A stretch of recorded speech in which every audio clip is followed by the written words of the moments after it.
Shalom, Bapak Ibu dan saudara-saudari yang terkasih.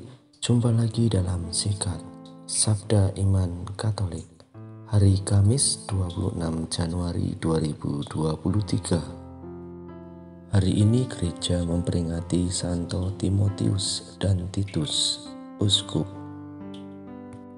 Bacaan dari Injil Lukas bab 10 ayat 1-9.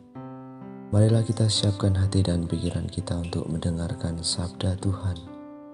Semoga Tuhan beserta kita, sekarang dan selama-lamanya. Inilah Injil suci menurut Lukas. Dimuliakanlah Tuhan.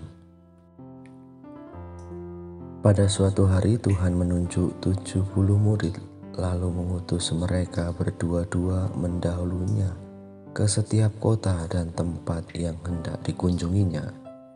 Katanya kepada mereka, "Tuaian memang banyak, tetapi sedikitlah pekerjanya.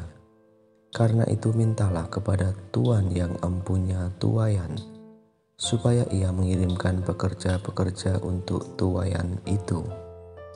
Pergilah, camkanlah, aku mengutus kamu seperti anak domba ke tengah-tengah serigala.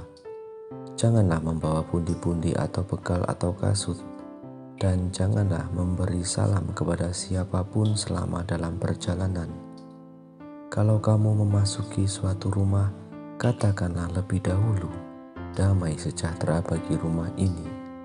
Dan jika di situ ada orang yang layak menerima damai sejahtera, maka salammu itu akan tinggal padanya.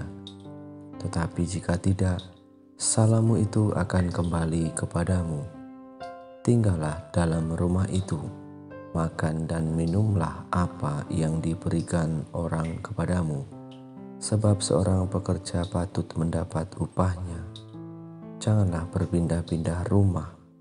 Jika kamu masuk ke dalam sebuah kota dan kamu diterima di situ, makanlah apa yang dihidangkan kepadamu, dan sembuhkanlah orang-orang sakit yang ada di situ, dan katakanlah kepada mereka, kerajaan Allah sudah dekat padamu."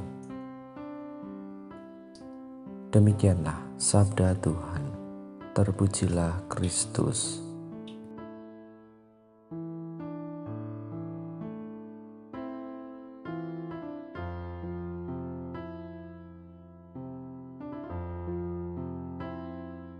Bapak, Ibu, dan saudara-saudari yang terkasih dalam Kristus, dalam bacaan Injil yang kita dengarkan pada hari ini, di mana Yesus mengutus para murid-muridnya untuk pergi menyebarluaskan kerajaan Allah.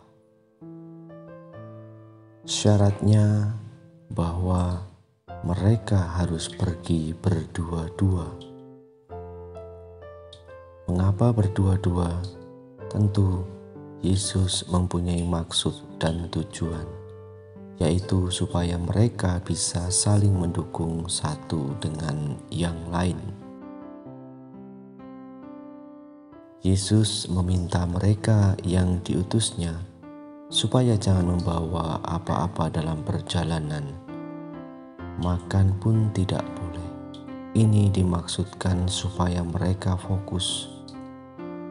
Terlalu banyak membawa beban dalam perjalanan bisa membuat orang tidak sampai pada tujuan. Bapak, Ibu, dan saudara-saudari yang terkasih dalam Kristus, Yesus sungguh sangat realistis. Dia tahu bahwa tidak semua orang akan menerima murid-muridnya itu. Maka Yesus berkata kepada para murid-muridnya, "Kalau di suatu tempat kamu sudah diterima dalam satu rumah, tinggallah di situ sampai kamu berangkat dari tempat itu. Dan kalau ada suatu tempat yang tidak mau menerima kamu, dan kalau mereka tidak mau mendengarkan kamu, keluarlah dari situ.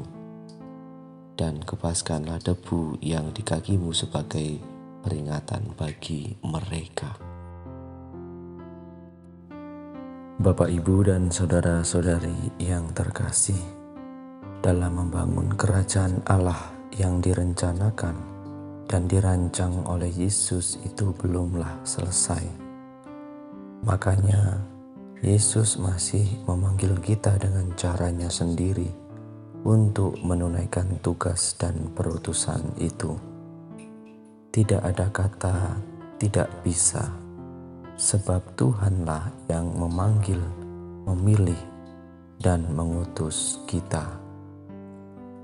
Maka kiranya kita bisa belajar dari Injil Lukas yang kita dengarkan pada hari ini, yaitu untuk berani mewartakan Injil Tuhan. Jika suatu saat kita dipanggil, dipilih, dan diutus, janganlah pernah kita merasa takut. Kita siap dan menerima perutusan tersebut, dan jangan sampai kita mengatakan tidak mampu, karena kemampuan kita tidak berasal dari diri kita sendiri, tetapi dari Tuhan. Ketika Tuhan memanggil dan memilih, Ia juga memberi kemampuan. Maka kita harus mempunyai keyakinan bahwa Tuhan selalu ada bersama kita dan menguatkan kita. Maka dari itu, Bapak, Ibu, dan saudara-saudari yang terkasih, janganlah pernah kita merasa takut dan merasa tidak mampu. Kita tidak berjalan sendirian. Tuhan akan selalu beserta kita dan mengaruniakan kepada kita berbagai kemampuan. Semoga dengan renungan singkat ini, iman kita semakin diteguhkan dan tentunya selalu menguatkan kita dalam perutusan kita masing-masing. Kemuliaan kepada Bapa dan Putra dan Roh Kudus, seperti pada permulaan, sekarang, selalu, dan sepanjang segala abad. Amin.